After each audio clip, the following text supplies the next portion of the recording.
Salut, merci beaucoup de regarder Follywood, la série web, puis la série télé qui a suivi, Maison de fou. Merci de commenter puis de poser des questions. Je vais essayer de répondre à quelques-unes de ces questions-là rapidement. J'ai tourné pendant 9 mois. À partir de juillet 2011, 5 de ces mois-là ont été très intensifs, donc j'étais là tous les jours. Je me suis même fait prêter une chambre dans la résidence Petite Patrie. Merci Ariane, la responsable de la résidence.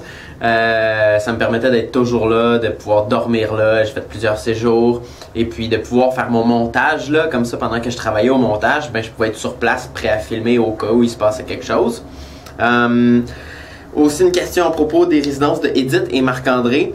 Non, Edith et Marc-André ne sont pas colocs. On dirait qu'ils vivent dans la même maison parce qu'ils vivent dans 2 résidences distinctes qui font partie du même semi-détaché sur la rue Viau. Fait que c'est 2 résidences de l'hôpital Louis H. Lafontaine. Ils se voient souvent, ils se croisent, ils se connaissent, mais ce n'est pas la même résidence. Comment j'ai fait pour commencer à tourner? Mais en fait, tu sais, c'est pas épeurant ces endroits-là, hein? C'est facile de communiquer avec les gens puis de les rencontrer, mais l'affaire c'est que c'est des endroits intimes. C'est leur maison, les gens ils payent leur loyer, donc c'est un peu plus difficile qu'un hôpital qui appartient à tout le monde, là. Ça a été un peu plus délicat de m'intégrer là avec ma caméra, mais ça s'est bien fait finalement. J'ai commencé en donnant des cours de cinéma pour les résidents, donc ça m'a permis de rencontrer mieux les gens, puis de rencontrer des gens qui étaient intéressés par mon projet de documentaire. Aussi, pourquoi les gens ont accepté d'être filmés comme ça? C'est pour la cause. C'est pour la déstigmatisation de la maladie mentale. Ces gens-là, ils souffrent de 2 choses à cause de leur maladie.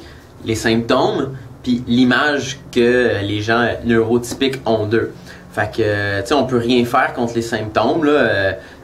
La science avance doucement, mais on peut faire quelque chose contre les fausses images qu'on a des gens atteints.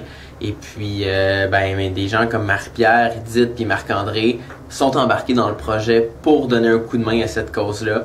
Fait qu'ils vont s'aider eux-mêmes puis ils vont aider beaucoup d'autres gens. Fait qu'un gros merci. Aussi, le pire moment.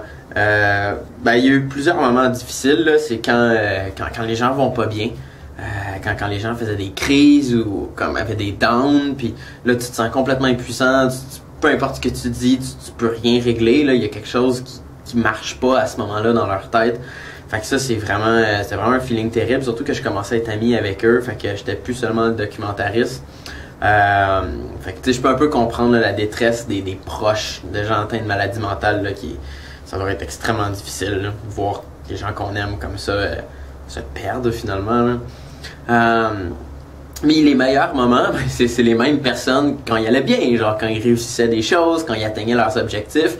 Puis j'ai filmé plein de ces moments-là. Là, on est au début de la série en ce moment, mais vous allez les voir bientôt. Alors, continuez de suivre tout ça là au follywood.com, à TV5 les mercredis à 19h30. Puis vous pouvez même aller faire un tour sur mon site web alexhamel.com. Fait que, salut, merci!